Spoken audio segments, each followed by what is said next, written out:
নমস্কার, welcome to পুতুল ভান্ডারিস kitchen. শীতকাল মানেই নানা রকম শাকসবজি। আজকে আমি পালং শাকের সম্পূর্ণ নিরামিষ একটা রেসিপি আপনাদের সঙ্গে শেয়ার করছি।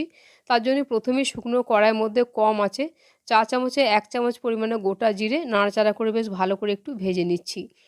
আমার মতো করে এইভাবে একদিন পালং শাকটা রান্না করে খেয়ে দেখবেন, অসম্ভব সুস্বাদু হয় রান্নাটা খেতে।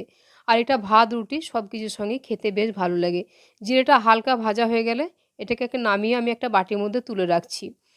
বাজারে এখন খুব ভালো পালং শাক পাওয়া যাচ্ছে। একেবারে ফ্রেশ দেখে আমি ১ আঁটি পালং শাক নিয়ে এসেছি। পালং শাকগুলো খুবই ভালো দেখতে। পালং শাকটা একেবারে পরিষ্কার করে ২-৩ বার ধুয়ে নিয়েছি। আর পালং শাকের পিছনের দিকে একটু মাটি, মাটি লেগে থাকে। সেগুলোকেও রগড়ে, রগড়ে ধুয়ে নিয়েছি। আর এই পিছনের যে মোটা, মোটা অংশগুলো আছে এগুলো আমি রান্নার মধ্যে ব্যবহার করব। এখন পালং শাকটাকে ভালো করে জল ঝরিয়ে নিয়ে একটু বড়, বড় টুকরো করে কেটে নিয়েছি। পালং শাক খুবই নরম, তাই এভাবে একটু বড় করে কেটে নিয়েছি। আর পিছনে যে সাদা মোটা মোটা অংশগুলো ছিল ওগুলো আমি রান্নার মধ্যে দিয়ে দিচ্ছি। পালং শাকের মধ্যে আমি কিছু সবজি দিচ্ছি। এখানে নিয়েছি আমি বেগুন, শিম, আলু, মূলো আর কুমড়ো। এর মধ্যে আরও অন্যান্য সবজি দিলেও কিন্তু রান্নাটা খেতে খুবই ভালো লাগবে। এখন সব সবজিগুলো ধুয়ে আমি একেবারে জল ঝরিয়ে রেখেছি। আসছি রান্নায়। গ্যাস অন করে কড়াই বসিয়ে দিয়েছি। দিয়ে দিচ্ছি পরিমাণ মতো সর্ষের তেল। তেল যখন বেশ ভালো গরম হয়ে যাবে এখানে আমি ১০-১২টা বিউলির ডালের বড়ি গরম তেলের মধ্যে দিয়ে দিচ্ছি। গ্যাসের আঁচটা কমিয়ে দিয়েছি। কম আঁচে বড়িটাকে বেশ একটু ভালো করে ভেজে নেব। রান্নাটা একেবারে নতুন রান্না নয়, এই রান্নাটা সবাই করেন। তো আমি যেভাবে রান্নাটা করছি সেটাই আপনাদের সঙ্গে শেয়ার করছি। বড়িগুলো ভাজা হয়ে গেছে। বড়িগুলো একটা বাটির মধ্যে আমি তুলে রেখে দিচ্ছি। ওই তেলের মধ্যেই টেবিল চামচে 1 চামচ পরিমাণে দিয়ে দিচ্ছি 5 ফোড়ন। 5 ফোড়নের পরিমাণটা একটু বেশি দিলে রান্নাটা খেতে খুবই সুস্বাদু হবে। দিয়ে দিলাম কয়েকটা শুকনো লঙ্কা। ফোড়নটাকে কয়েক সেকেন্ড একটু নাড়াচাড়া করে নিচ্ছি। রান্নাটা দেখার পর একটা লাইক, শেয়ার, কমেন্ট করতে ভুলবেন না। আর আমার চ্যানেলটিকে সাবস্ক্রাইব করে নেওয়ারও অনুরোধ জানালাম। যখন ফোড়নটা তৈরি হয়ে গেছে প্রথমেই দিয়ে দিলাম কেটে রাখা আলু, আর তারপর দিয়ে দিচ্ছি কেটে রাখা মূলোগুলো। আলু আর মূলোটা একটু শক্ত, তাই এগুলো আমি আগে দিয়ে একটু ভালো করে কিছুক্ষণ লাল লাল করে একটু ভাজা ভাজা করে নেব। বেশ কিছুক্ষণ এইভাবে নাড়াচাড়া করে নিচ্ছি। হালকা হালকা যখন এরকম ভাজা হয়ে যাবে তখন আমি যে বাকি সবজিগুলো রেখেছিলাম সেই সবজিগুলো খুব নরম।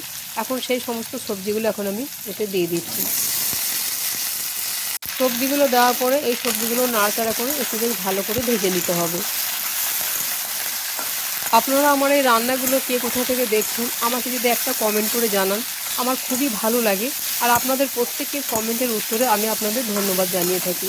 সবজিগুলো নাড়াচাড়া করতে করতে বেশ কিছুটা ভাজা হয়ে গেছে। এখন আমি একেবারে শাক আর সবজির পরিমাণ বুঝে নুনটা দিয়ে দিচ্ছি। আর এখানে চা চামচে হাফ চামচ পরিমাণে দিয়ে দিচ্ছি হলুদের গুঁড়ো। প্রথমে আমি তেলের উপরে তেজপাতাটা দিতে ভুলে গেছিলাম, তাই কয়েকটা তেজপাতা ধুয়ে নিয়ে এখন আমি দিয়ে দিচ্ছি। এখন আবারও খুব ভালো করে নাড়াচাড়া করে সবজিগুলো একটু ভাজা ভাজা করে নিতে হবে। বেশ কিছুক্ষণ এইভাবে নাড়াচাড়া করে নিয়েছি। এখন এটাকে কম আঁচে 2 মিনিটের জন্য একবার ঢাকা দিয়ে দেবো। তাহলে সবজিগুলো কিছুটা নরমও হয়ে যাবে আর ভালো করে সেদ্ধও হয়ে যাবে। 2 মিনিট পরে ঢাকাটা খুলে দিয়ে আবার একবার সবজিগুলো ভালোভাবে নাড়াচাড়া করে নিচ্ছি। খুব বেশি একেবারে নরম করে ভাজবার দরকার নেই। হালকা হালকা কালার হয়ে এসছে এরকমভাবে সবজিটাকে ভেজে নিতে হবে। 1 ইঞ্চি আদাকে আমি গ্রেট করে নিয়েছিলাম, চাইলে আদা বাটাও দেওয়া যেতে পারে। যখন সবজিগুলো কিছুটা নরম আর ভাজা হয়ে যাবে ঠিক এরকম সময় দিয়ে দিতে হবে গ্রেট করা আদা। আর এখানে দিয়ে দিচ্ছি 2টো কাঁচা পাকা চেরা লঙ্কা। এখন আদা আর লঙ্কাটাকে এই সবজির সঙ্গে নাড়াচাড়া করে একটু হালকা করে ভেজে নিতে হবে। তেলের উপরই আদাটা দিলে আদার গন্ধটা চলে যেত, তাই এই সময় আদাটা দিলে আদার খুব সুন্দর একটা গন্ধ এই রান্নার মধ্যে মিশে যাবে। সবজিটা খুব ভালো ভাজা হয়ে গেছে, আদাটাও সুন্দর ভাজা হয়ে গেছে। এখন আমি অর্ধেকটা শাক দিয়ে দিচ্ছি। শাকটা দেওয়ার পরে ভালো করে একবার নাড়াচাড়া করে নিচ্ছি।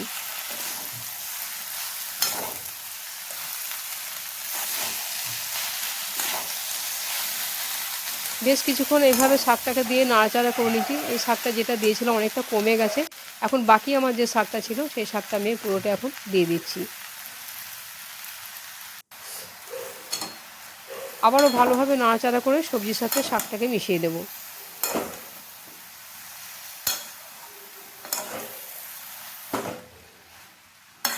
সবজিটার মধ্যে নুন দেওয়া আছে, তাই শাকটা খুব তাড়াতাড়ি কমে গেছে। আর পালং শাক রান্না করতে জলের ব্যবহার করতে হবে না, এই শাক থেকেই জল বেরিয়ে যাবে। এখন এটাকে কম আছে 4 থেকে 5 মিনিটের জন্য ঢাকা দিয়ে রান্নাটা হতে দেবো। প্রায় 4-5 মিনিট পরে আমি ঢাকাটা খুলে দিচ্ছি। ঢাকাটা খুলে একবার ভালো করে নাড়াচাড়া করব। শাক থেকে বেশ অনেকটা জল বেরিয়েছে আর সবজিগুলো মনে হচ্ছে বেশ সেদ্ধও হয়ে গেছে। তাও আমি একবার সবজিগুলো একটু চেক করে দেখে নেব যে সেদ্ধ হয়েছে কি না। প্রথমে দেখে নিচ্ছি আলু, তারপর দেখে নিচ্ছি একটা মূলো, আর বাকি সবজিগুলো নরম আছে, সেগুলো সেদ্ধ হয়ে গেছে। এই সবজিগুলোও সেদ্ধ হয়ে গেছে, তবে আর একটু হবে। যে বড়িগুলো আমি ভেজে রেখেছিলাম সেখান থেকে আমি 2-4টে বড়ি এইভাবে একটু টুকরো টুকরো করে ঠিক এই সময় দিয়ে দিলাম। বাকি কয়েকটা বড়ি আমি রেখে দিচ্ছি, ওগুলো আমি পরে দেবো। স্বাদ অনুপাতে চা চামচে 1/2 চামচ পরিমাণে চিনি দিয়ে দিলাম। এখন আবারও ভালোভাবে এগুলোকে নাড়াচাড়া করে দেবো। ভালোভাবে নাড়াচাড়া করে দেওয়ার পরে এখন কম আছে, এটাকে আমি আর 2 মিনিটের জন্য একবার ঢাকা দিয়ে দেবো। তাহলে ভাজা বড়ির গন্ধটা আর যেটুকু জল আছে সেটাও বেশ ভালোভাবে শুকিয়ে যাবে, আর ভাজা বড়ির গন্ধটা তরকারির মধ্যে মিশে যাবে। 2 মিনিট পরে আমি ঢাকা খুলে দিয়েছি।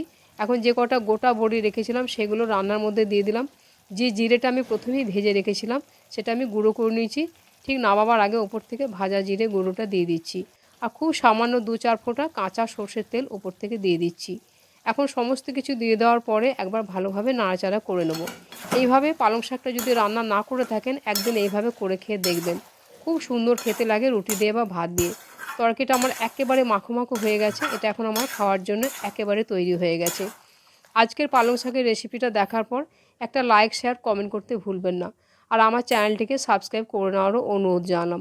রান্নাটা সম্পূর্ণ দেখার জন্য ধন্যবাদ। তাহলে আবার অন্য কোনো দিন দেখা হবে অন্য কোনো রেসিপিতে। সবাই ভালো থাকবেন। নমস্কার।